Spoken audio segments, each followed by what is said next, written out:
Like, is it just phone calls? People are going to be checking in on Marner. I can't see him flying off and visiting different markets, different cities. Me personally, I think everybody knows different markets in every city. Yeah. Is it just interest from other like, I'm sure somebody's going to call and say, what might be the interest? What might be the number? I wouldn't be surprised by any of it. And what's interesting to me, and you're not the first guy to ask that question of me, is the optics of it seem to matter. Glenn Schiller and I were just having this conversation, and to him, the optics matter. You know, there's a difference between having a conference call, nobody really knows your business, you're just on with Team X general manager, Team X head coach, and whoever else needs to be on that call, versus getting on that plane with your dad, your girlfriend, your agent, and going to wherever the teams are that are most interested, because we are such a transparent society now.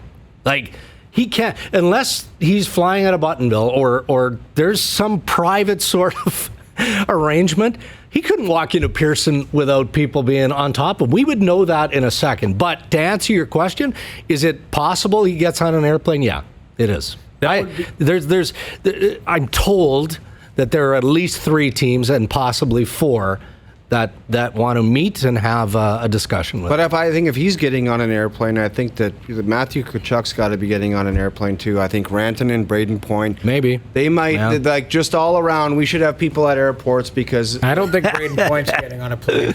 I think Braden he wants Point, to stay in Tampa. Absolutely. Why would you not want to stay on that team? But why would you not want to stay on that team? I'm saying Mitch Marner's not getting on a plane. I agree. I think that would be the personification of a clickbait move. That's what it would be. Mitch Marner, because I think he posted on his own Instagram, or somehow it would get out, because... And it's what do you think if he clicked or whatever? Well, you would find out. If he's flying to Denver or Long Island or something, you're going to find out. Would you be annoyed by it? No, it's his right. He can do whatever he wants. But I don't think it's going to make a difference on what he's actually trying to do. I think it would be about sending a message to the Maple Leafs. I'm in this for real, but I'm not convinced that he is in for real. I think he wants to be here, and I think it's going to get done. But I don't know, Brian. I'm not with you. Like, I'm not convinced it's not going to get done.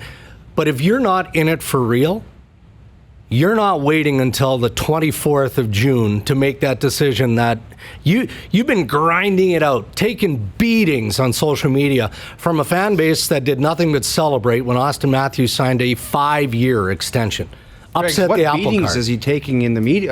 People are all over him. Yeah, look at it. Read my replies. If you're bored for 15 minutes, have a look. Yeah. He's taking beatings, and that's fine. He is. That comes with the territory. I mean, there's some in the fan base who think that he should just happily sign and be a Toronto Maple Leaf forever, but that's just not the reality of the business side of the game anymore. Whether we like it or not, that's not the reality. I don't disagree with you. I think he gets hurt even more because he's a Toronto kid and people think he should know better. Yeah.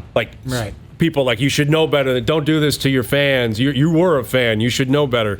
But I think the whole meeting scenario is a two-way street as well, because you've had a league here that's been very reluctant to sign offer sheets. Right. So if a team is saying, come meet us, what they're accepting is, we're sending a vibe out that we're in on this. Yeah. And I'm not convinced all these guys want that. Well, but you've got an $81.5 million salary cap next year, which is, $1.5 million shy of what most were hoping it was going to be.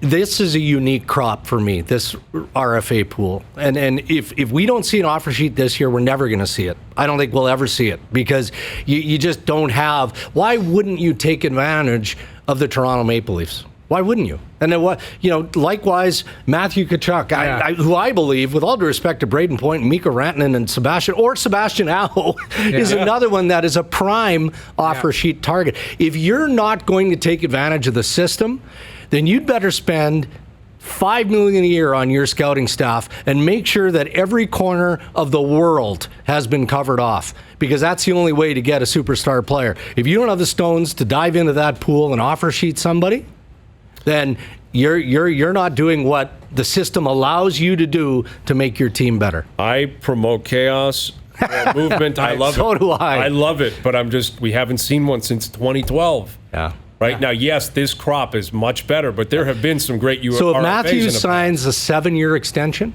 6 or 7 years, I don't think we're having the same conversation today. So the term is the holdup more than anything else. The term is a big issue. It's a big issue.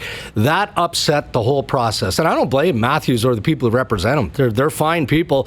They got an absolute rock solid deal because he's going to hit that mega grand slam again and maybe again after that. Right. But what it did was send a message to Marner, send a message to Tkachuk, send a message to Point, to Rantanen, to Connor, to Laine. Yeah. Hey, you don't have to sign these big long deals, and you don't have to have a 2 or a 3 year bridge rammed down your throat either. Right. There's a thing called a hybrid bridge now, and it's a 5-year deal. The hybrid bridge. But it's true. Well, listen, but this wasn't the first time it happened either. Crosby did it. Stamkos did it. Tavares did it. Getzlaf did it. Taves and Kane did it. Not at 11-5, though. No, you're right. Kane and Taves are probably the closest comp, and we were just talking about this in the That's Hockey office. They're probably the closest comp to what Matthews did. Right. In terms of the percentage of the cap. That was a Grand Slam player-friendly deal. Oh, Like that one, like the Leafs get hammered for the Nylander deal. But the Matthews deal, they just said, here's a check, here's a piece of paper, we're going to sign I back would have whatever you send back. loved to have been a spy and seeing the Dubas text messages come in from some of his GM colleagues. Right. There would have For been that one. some. There would have been some spicy ones coming through. I've heard a few comments. Yeah.